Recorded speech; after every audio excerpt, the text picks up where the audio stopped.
बिस्मिल्लाहिर्रहमानिर्रहीम। अस्सलाम वालेकुम। मैं हूं डॉक्टर नज़ीर सिद्दीकी और आप देख रहे हैं मेरा यूट्यूब चैनल।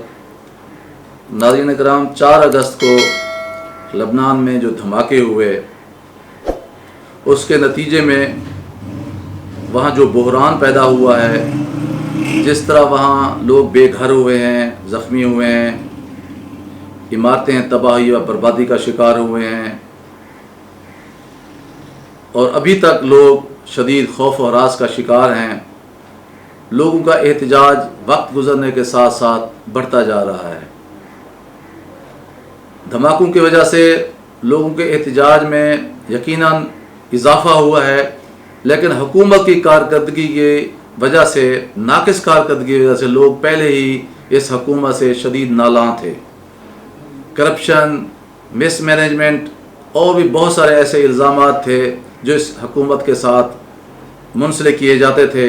यही वजह है कि शदीद एहतजाज को देखते हुए वज़ीर लिबनान हसन दियाब ने मुस्तफ़ी होने का ऐलान किया है।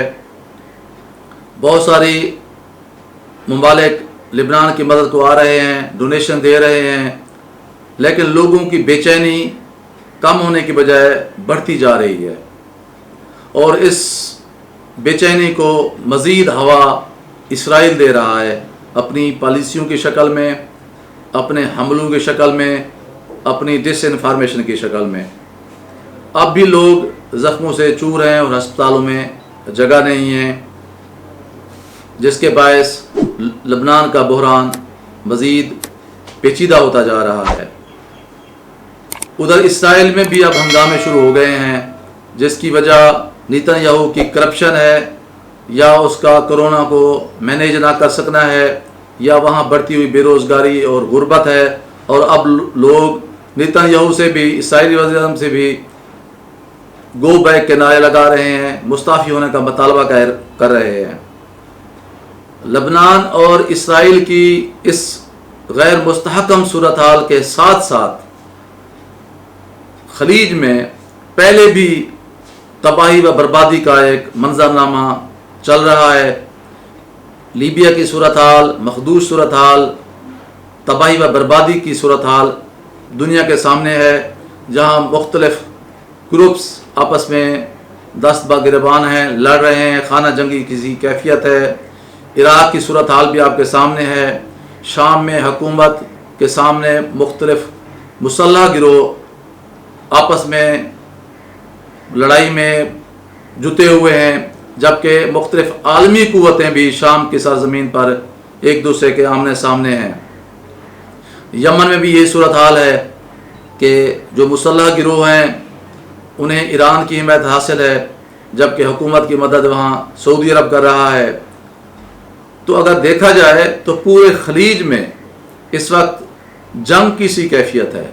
और बदकिस्मती की सी बात यह है कि इन तमाम ममालिक में हर जगह खून सिर्फ मुसलमान का बह रहा है।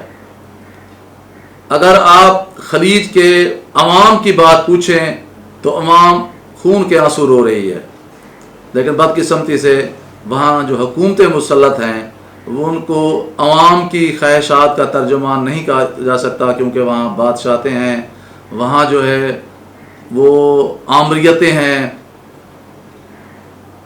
कुछ घराने कौम के ऊपर कई दहाइयों से मुसल्लत हैं।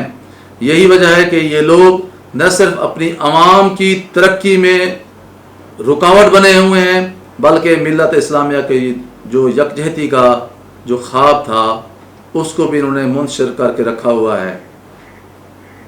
तो लगता यही है कि आने वाले दिनों में जिस तरह दुबई के हुक्मरान, नौजवान हुक्मरान और इस सऊदी अरब के नौजवान हुक्मरान हिकमत से आ रही अपनी पॉलिसियाँ बना रहे हैं, और वो पाकिस्तान जिसके लोग सऊदी जो सरजमीन है, पाक धरती है मदीना शरीफ की और मक्का शरीफ की, उसका नाम लेकर चूमते हैं, जिस तरह पाकिस्तानियों के दिल दुखाए जा रहे हैं सऊदी हुक्मरानों की तरफ से, अगर पाकिस्तान इतनी मायूसी का शिकार है तो बाकी दुनिया का खुद भी आप तस्वर कर सकते हैं।